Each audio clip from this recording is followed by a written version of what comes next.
नमः सिद्धिभ्यः। ओम नमः सिद्धिभ्यः। ओम नमः सिद्धिभ्यः। नमी दूर सव सिद्धे झाड़ोत्तम कबुदिय दिय संसारे। दस दस दो दो आजड़े दस दो अणु पेहणम भोक्षे।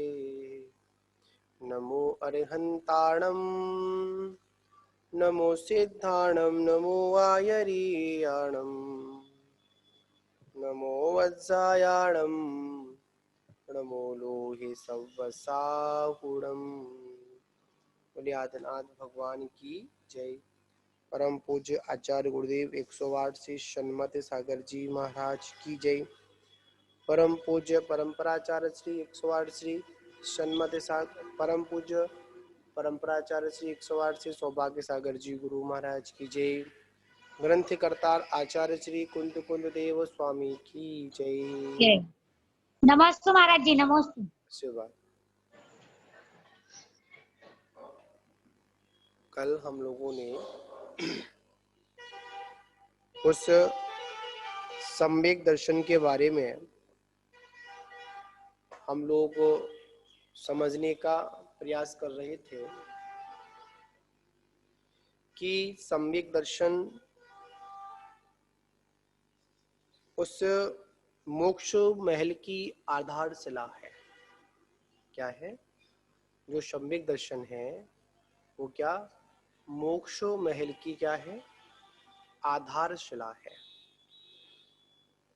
उस आधारशिला को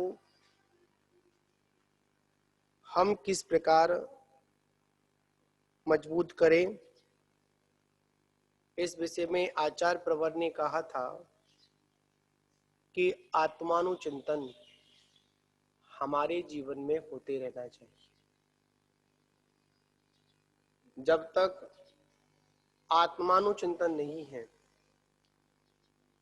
जब तक हमारे जीवन में किसी भी कार्य की सिद्धि नहीं हो सकती है। वास्तविकता में अगर अपनी आत्मा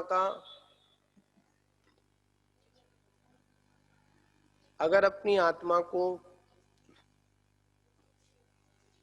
इस कल्याण के मार्ग पर लगाना है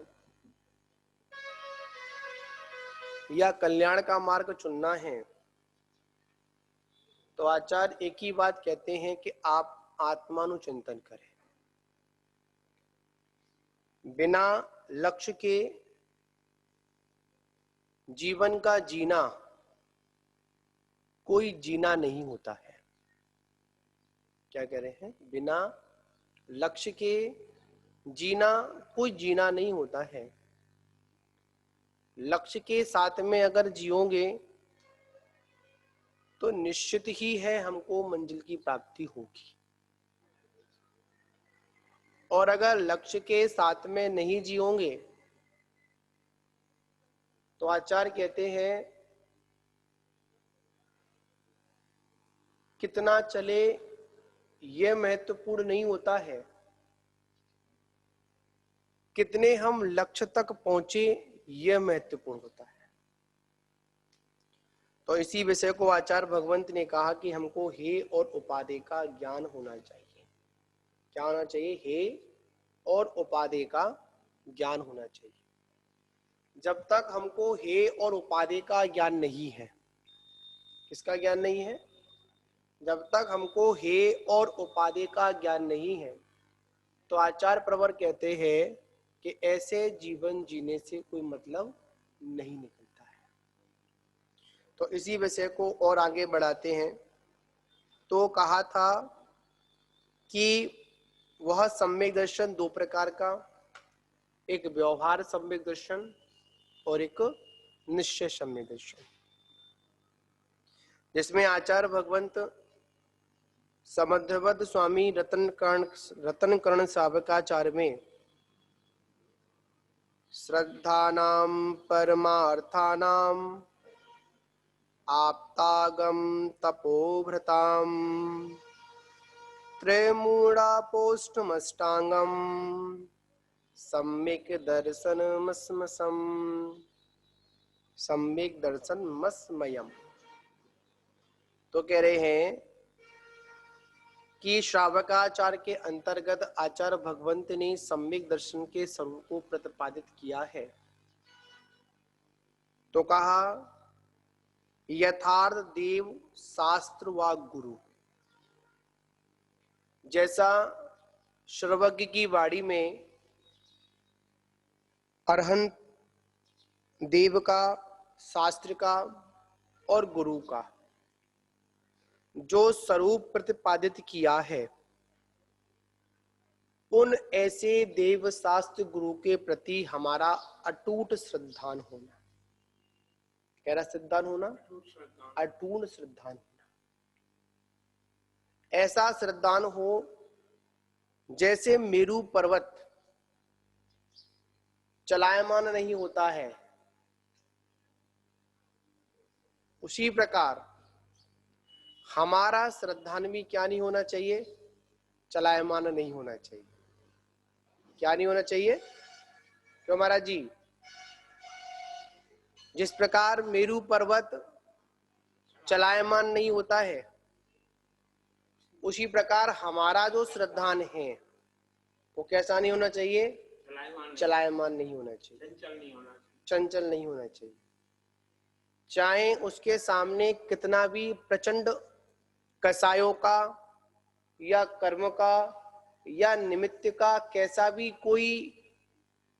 भी उसमें कारण बने, फिर भी क्या हो, हमारा दर्शन मजबूत होना चाहिए, हमारा श्रद्धान मजबूत होना चाहिए, अचल होना चाहिए।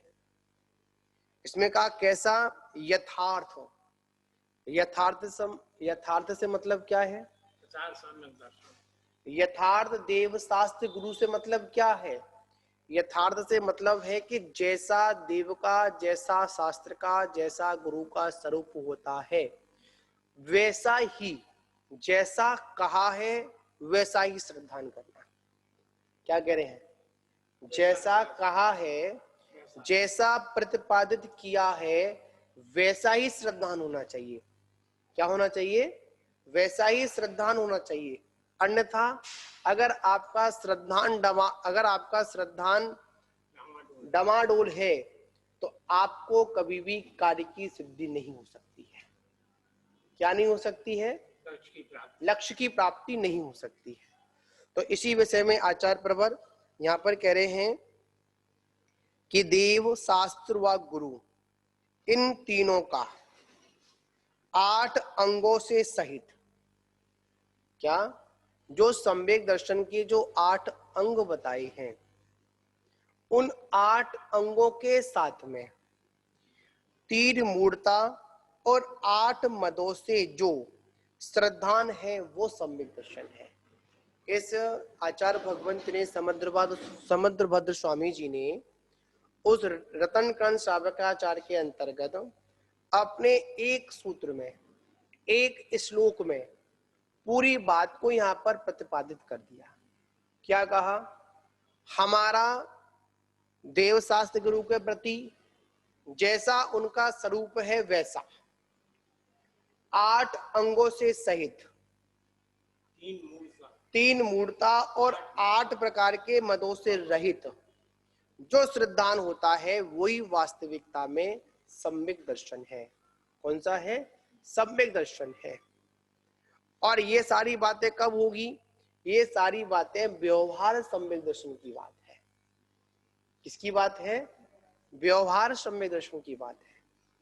जब तक हमारा व्यवहार सम्यक दर्शन मजबूत नहीं होगा, जब तक हमारा व्यवहार सम्यक दर्शन मजबूत नहीं होगा, जब तक हमको निश्चय सम्यक दर्शन की प्राप्ति भी नहीं होगी। अगर हमको वास्तविकता में, अगर हमको क्या करना है, अगर हमको सम्यक दर्शन को मजबूत करना है, किसको मजबूत करना है? सम्यक दर्शन को मजबूत करना है। तो आचार्य क्या कहते हैं?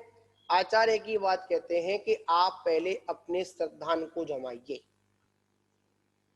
इन देवशास्त्र गुरु ने किस प्रकार अपनी आत्मोपलब्धि की है, किस प्रकार आत्मा में स्थिर हुए हैं और किस प्रकार आत्मा में लीन हैं, जैसा इन्होंने किया है वैसा ही किसको करना है, वैसा ही तुमको करना है। भगवान बनने की यहां पर शिक्षा दी जा रही है। सम्यक दर्शन क्या है? भगवान बनने के लिए आपको एक प्रेरणा दी जा रही है। आप भगवान कब बन सकते हैं, अपनी आत्मा को परमात्मा कब बना सकते हैं? तो मात्र उसका एक ही उपाय है कि जैसा इन्होंने किया है, जैसा इन्होंने कहा है, उसमें क्या करना है, वैसा ही हमको बनना है, वैसा ही करना है, वैसा ही श्रद्धान पूर्वक करना है। एक होता है करना और एक होते हैं करते हैं। जो करना है वो तो श्रद्धा का विषय है, अंतरंग का विषय है, और हम तो कर रहे हैं, हम तो करते हैं, वो हैबिट हो गई। क्या हो गई? जहां पर किसी चीज की हैबिट हो जाती है, आदत में आ जाती है, तो आचार्य कहते हैं वह जहां पर कोई चीज अगर आदत में आ गई तो निश्चित है उस आदत वाली चीज में आपका प्रमाद अवश्य होगा। प्रमाद होगा, उसमें उत्साह नहीं होगा। क्या नहीं होगा? उत्साह नहीं होगा।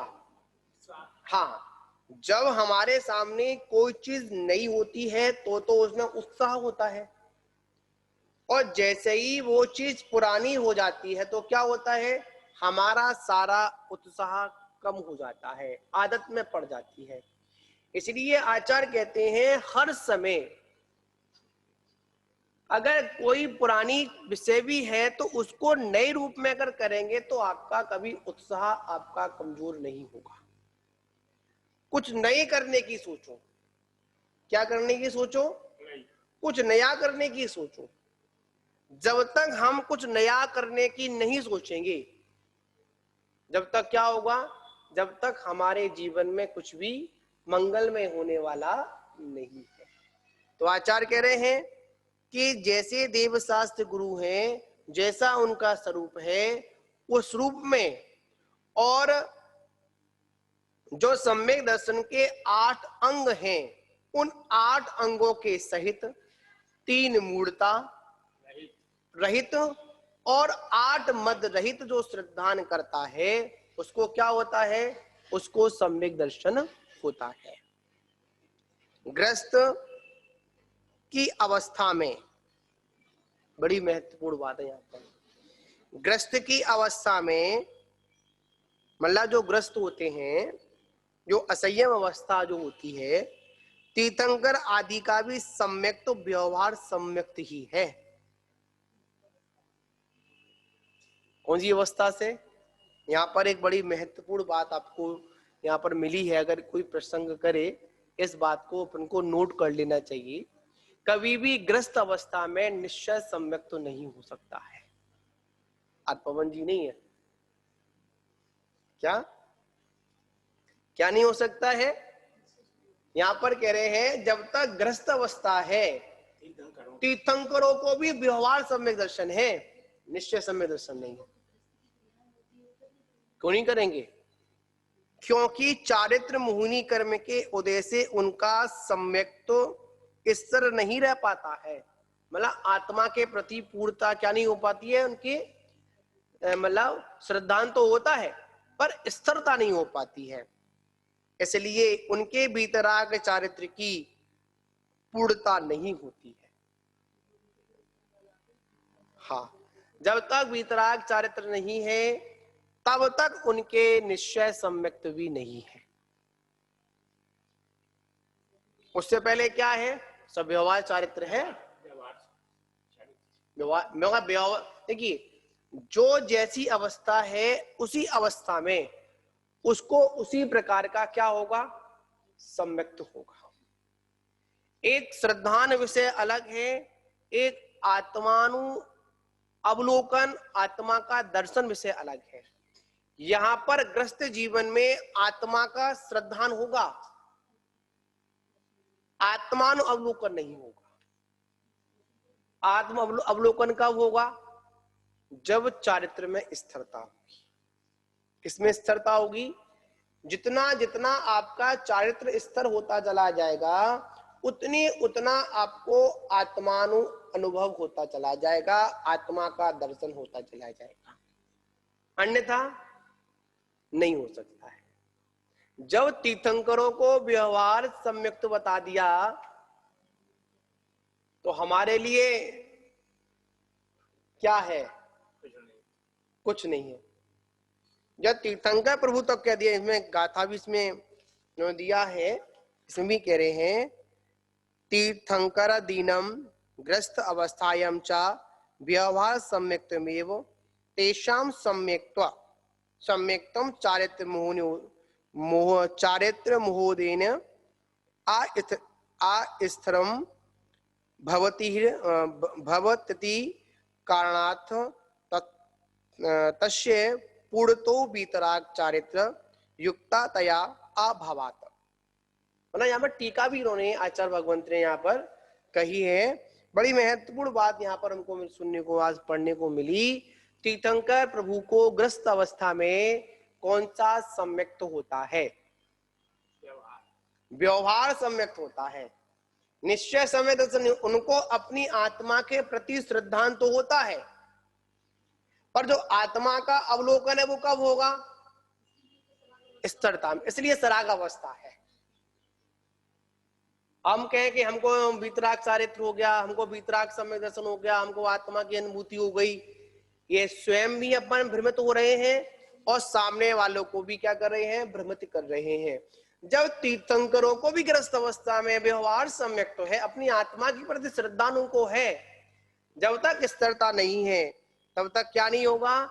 जब तक उनको वीतराग चारित्र, निश्चय चारित्र प्रकट होने वाला नहीं है। समझ लो स्वरूप सागर जी, यहाँ पर क्या बात कह दी। आपको कौन सा सम्यक तो है? व्यवहार सम्यक तो है। क्यों? अभी हमारे पास व्यवहार चारित्र है। कौन सा चारित्र है? व्यवहार चारित्र। अभी हमारे चारित्र में स्थिरता नहीं आई है, और जब तक चारित्र की पूर्णता नहीं होगी, जब तक आपको निश्चय सम्यक भी नहीं होगा। चारित्र के अभाव में व्यवहार सम्यक दर्शन तो हो सकता है। क्या हो सकता है? व्यवहार सम्यक दर्शन तो हो सकता है, पर निश्चय सम्यक्त्व चारित्र की पूर्णता पर ही होगा। और वो भी कौन सा? जब तक चारित्र कौन सा? वीतराग चारित्र। वीतराग चरित्र का मतलब क्या है? स्थिरता। हमारे अंदर स्थिरता है क्या? हमारे अंदर इतनी सारी तरंगे उठ रही हैं और हम कहें कि अपनी आत्मा का दर्शन कर ले? नहीं। ये सिद्धांत तो है कि आत्मा का दर्शन जब भी होगा तो मेरे आत्मा में ही होगा। ऐसा वीतराग भाव तो कर सकता है, पर वीतराग चारित्र नहीं कर सकता है। क्या नहीं कर सकता है? वीतराग भाव तो हो सकता है, पर वीतराग चारित्र नहीं हो सकता है। और वीतराग भाव को ही आचार्य भगवंत ने वहां पर वीतराग श्रद्धान बता दिया है। क्या बता दिया? वीतराग श्रद्धान बताया, पर वीतराग चारित्र नहीं बताया। ग्रस्त अवस्था में वीतरागता के प्रति श्रद्धान तो हो सकता है, आत्मा के प्रति श्रद्धान तो मेरी आत्मा में राग द्वेष नहीं है, मेरी आत्मा निरंजन है, मेरी आत्मा किसी का करता नहीं है, मेरी आत्मा किसी का दर्द, ऐसा श्रद्धान तो हो सकता है, ऐसे भाव तो हो सकते हैं, पर यहां पर चारित्र की अपूर्णता के कारण आत्मा का दर्शन नहीं हो सकता है। निश्चय समय दर्शन क्या है? आत्मानुदर्शन, आत्मा का दर्शन। और व्यवहार समय दर्शन क्या है?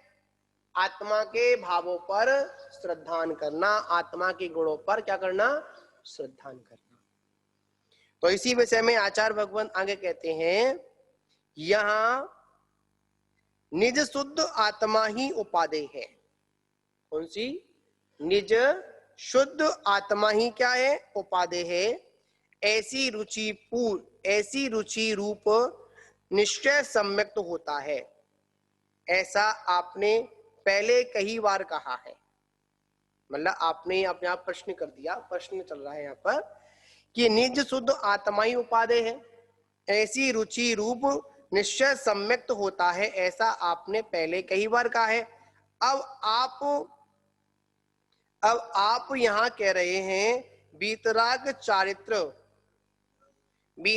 चारित्र का अविनाभूत निश्चय सम्यक्त है।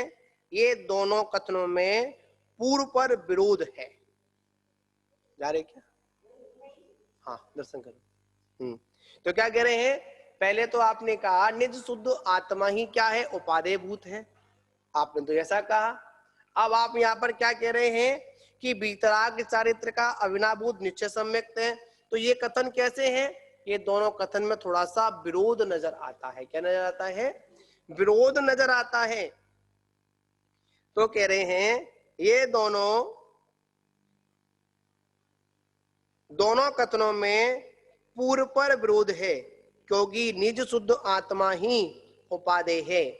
ऐसी रुचि रूप निश्चय सम्यक्त तो ग्रस्त अवस्था में तीर्थंकर, परमदेव तथा भरत, सगर, राम, पांडव आदि के ही रहता ही है, किंतु उनके वीतराग चारित्र नहीं होता, इसलिए परस्पर विरोध है। हाँ, ये बात सही है। श्रद्धांत तो कैसा होता है? श्रद्धांत तो ऐसा होता है कि ऐसी रुचि रूप होता है कि निश्चय सम्यक्त, मतलब निश्चय सम्यक्त तो ग्रस्तों के, मतलब यहाँ कह रहे हैं निज शुद्ध आत्मा तत्व ही उपादेय है। ऐसी रुचि रूप उनका क्या होता है? श्रद्धांत तो होता है, इसमें कोई कमी नहीं आती है। पर पूर्णता क्यों नहीं होती है? पूर्णता इसलिए नहीं होती क्योंकि उनके वीतराग चारित्र नहीं होता है। क्या नहीं होता है? वीतराग चारित्र नहीं होता है। जब तक वीतराग चारित्र नहीं होगा, जब तक काम चलने वाला नहीं है।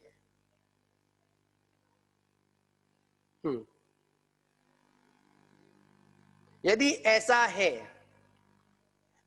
ऐसा होता है, ऐसा माने तो उनके असंयमपना कैसे हो सकता है? तो इसका उत्तर है उनके शुद्ध आत्मा की उपादेयता की भावना रूप निश्चय सम्यक्त होता है, किंतु चारित्र मोह के उदय में स्थिरता नहीं रहती है, व्रत की प्रतिज्ञा भंग हो जाती है। इस कारण से उनको असंयम कहा है। शुद्धात्म भावना से च्युत होकर, मतलब शुद्धात्म भावना से च्युत होकर शुभ राग के योग से वे सराग सम्यक दृष्टि होते हैं। उनके सम्यक्त को सम्यक्त कहा जाता है।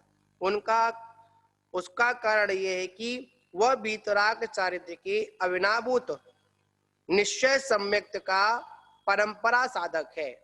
वस्तुतः वह तो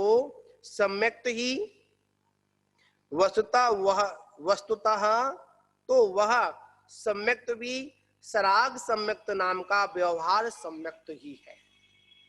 कौन सम्यक्त है? यहाँ पर एक बार में उन्होंने पूरी बात को यहाँ पर क्लियर कर दिया। हाँ पवन जी, यहाँ पर एक विषय आया है, आप थोड़े लेट हो गए, बड़ा मार्मिक विषय है। उस मार्मिक विषय को आज अपन थोड़ा समझने का प्रयास करेंगे कि दो प्रकार का सम्यक्त होता है, एक निश्चय सम्यक्त और एक व्यवहार सम्यक्त। अब आप बताइए, तीर्थंकर परमात्मा जो ग्रस्त जीवन में होते हैं, उनको कौन सा सम्यक्त होता है? व्यवहार सम्यक्त होता है या फिर निश्चय सम्यक्त होता है? पवन जी, उनको तो निश्चय सम्यक ही होगा। नहीं, जब तक वो ग्रस्त अवस्था में है तब तक उनको व्यवहार सम्यक दर्शन है, निश्चय सम्यक दर्शन नहीं है। क्योंकि जब तक चारित्र की पूर्णता नहीं होगी, चारित्र की अस्थिरता में कभी भी निश्चय सम्यक तो प्रकट नहीं हो सकता है। इस बात को आप अपने श्रद्धान में लेकर आ जाए। और एक बात और यहां पर बताई है कि मानते हैं उनको निश्चय, मतलब जो निश्चय सम्यक तो है उसमें शुद्ध आत्मा तत्व के प्रति उनकी रुचि तो होती है, पर शुद्ध आत्मा का दर्शन नहीं होता उनको, आत्म दर्शन नहीं होता है। जहां पर एक सूत्र आता है आत्म दर्शन ही सम्यक दर्शन है, ऐसी अवस्था तब बनती है कि जब उनके पास में चारित्र की पूर्णता होती है। और जब तक चारित्र की पूर्णता नहीं है तब तक आचार्य एक ही बात कहते हैं, उनको निश्चय सम्यक दर्शन नहीं हो सकता है। जब परमात्मा, तीर्थंकर परमात्मा को ग्रस्त जीवन में जब निश्चय सम्यक तो नहीं है और हम ये कहें कि हमको यहाँ पर निश्चय सम्यक दर्शन हो गया, हमको व्यवहार सम्यक, मतलब हमको आत्मा का दर्शन हो गया, नहीं, ये बिल्कुल भूल है हमारी। आत्म तत्व के प्रति हमारा श्रद्धान है, अटूट श्रद्धान है, पर आत्मा का दर्शन नहीं है। मैं नहीं कह रहा, जिनवाणी में ऐसा कहा है, आपको फिर पढ़ के बता देता हूं, आपको बताता हूं मैं आपको। ग्रस्त असंयम की अवस्था में तीर्थंकर आदि का सम्यक तो व्यवहार सम्यक तो ही है, ही शब्द लगाया, व्यवहार सम्यक तो ही है, जोड़ दिया, भी शब्द प्रयोग नहीं किया है, ही शब्द लगाया है, मतलब व्यवहार सम्यक ही है, क्योंकि चारित्र मोहिनी कर्म के उदय से उनका सम्यक तो स्थिर नहीं हो पाता है, इसलिए उनके वीतराग चारित्र की पूर्णता नहीं होती है। यहां पर पूरा कथन है, इसमें कोई संशय नहीं है। यहां पर हम ये कह सकते हैं, हमको यहां पर एक बात कह सकते हैं, एक परोक्ष में एक प्रत्यक्ष में।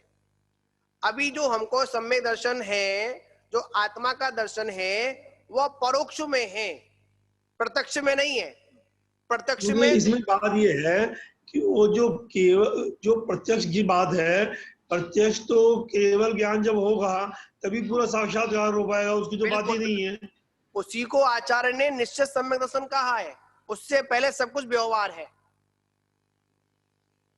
उससे पहले जब तक चारित्र की पूर्णता नहीं हो पा रही है, जब तक आपका चारित्र स्तर नहीं हो पा रहा है, ये ना पेज नंबर 125। तो क्या, जब तक चारित्र की पूर्णता नहीं हो पा रही है, जब तक, एक बात सुनिए पवन जी, अपन ग्रस्त जीवन में, आप जैसा आप लोग ग्रस्त जीवन में हैं अभी आप, और आप ये कहें कि मेरे को आत्मा का दर्शन हो गया, अब बताओ आत्मा के दर्शन के लिए चारित्र में स्थिरता होनी हो, आप बताओ। जब तक, अब चारित्र का मतलब क्या है? चारित्र का मतलब है ध्यान का अभ्यास।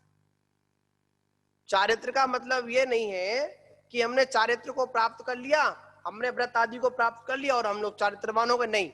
आचार्य कहते हैं चारित्र का मतलब है ध्यान में स्थिरता।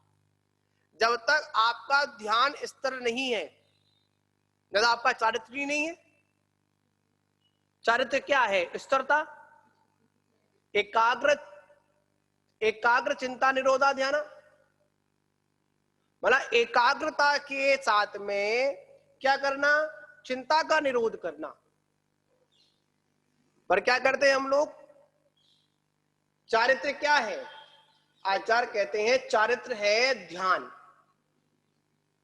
स्थिरता, ध्यान में स्थिरता।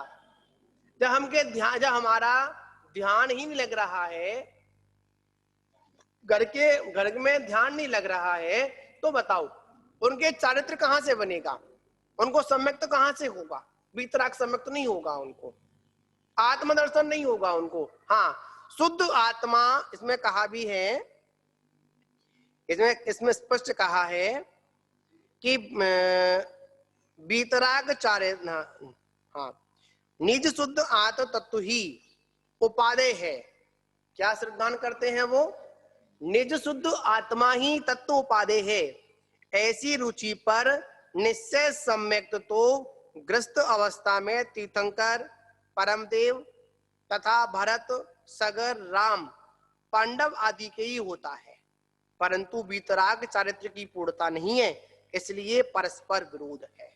मानते हैं कि उनको ऐसा पूर्णतः निश्चय है कि मेरी शुद्ध आत्मा ही मेरे लिए उपादेय है, ऐसा श्रद्धान रूप में होता है।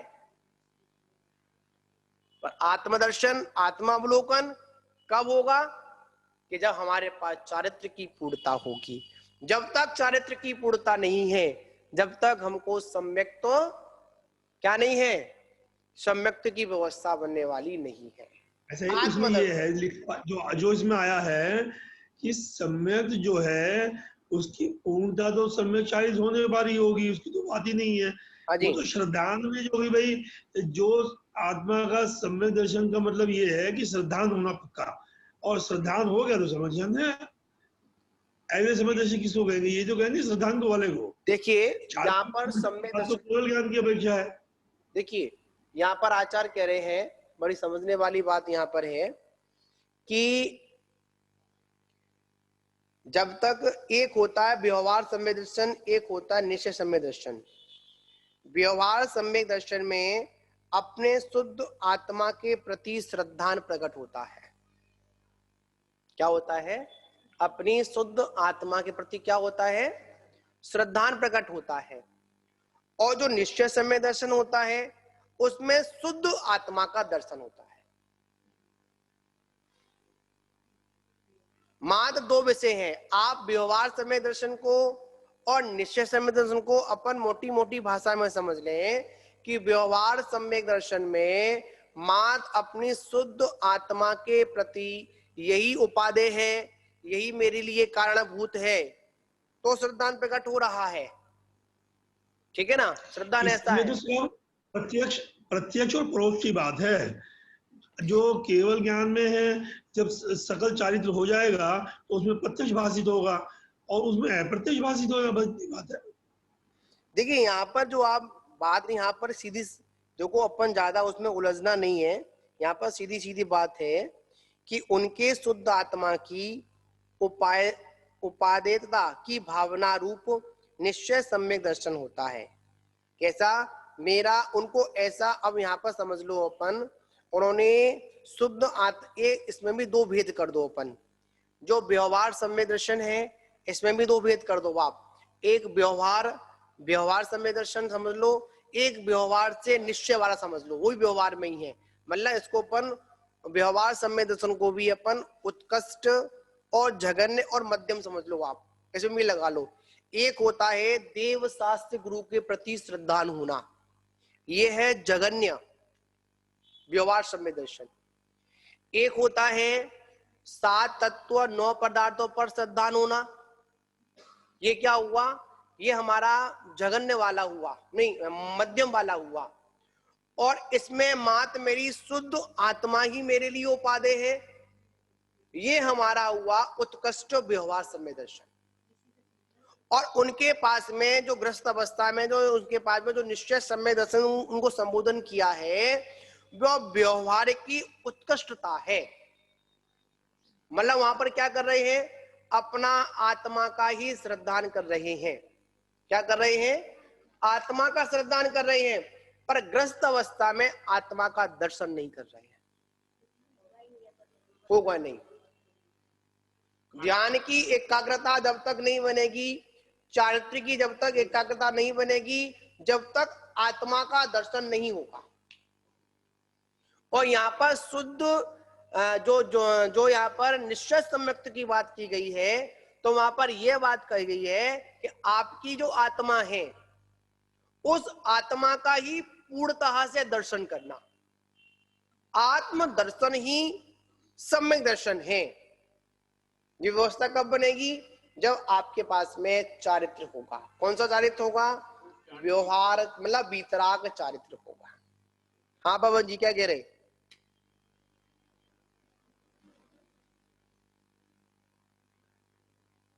समझे ना आप? यहाँ पर इस बात को अपने को समझना है। जब ग्रस्त जैसी अवस्था में उनको नहीं है तो हमको कहां से हो जाए? हाँ, पर हमको प्रकरण चल रहा है, ये प्रकरण सराग और का चल रहा है, तो उस अपेक्षा ये कथन है सारा। तो भाई हम भी कौन सा है ये? 12 रुपए का ग्रंथ है, आचार्य कुंदकुंद देव स्वामी का है। तो यहाँ पर एक क्लियर यहाँ पर बात समझने वाली है, यहाँ पर उलझना नहीं अपने को। यहाँ पर ये है कि एक होता है व्यवहार समय दर्शन, एक होता है निश्चय समय दर्शन। जो शुद्ध आत्मा का जो अनुभव जो हो रहा, जो शुद्ध आत्मा है वही मेरे लिए उपादेय है, ऐसा श्रद्धान होना, ये हमारा निश्चय सम्यक दर्शन है। ठीक है। और इसके बाद में कि जब हमको हमारी वितराग, जब हमारे चारित्र की पूर्णता हो जाएगी, क्या हो जाएगी, चारित्र के पूर्णता हो जाएगी, तो हमको क्या होगा, हमको हमारी आत्मा का दर्शन होगा। जैसे हम किसी नदी के किनारे गए, कहाँ गए, नदी के किनारे गए और नीचे रत्न भरे हुए हैं। क्या भरे हुए हैं, रत्न होते नहीं, पत्थर हीरा भरे होते हैं, और पानी बह रहा है, उसमें तरंगे उठ रही है। आप वहां पर खड़े हो तो आपको क्या श्रद्धान है, रत्न कहाँ मिलेंगे, यही मिलेंगे, ऐसा श्रद्धान हुआ।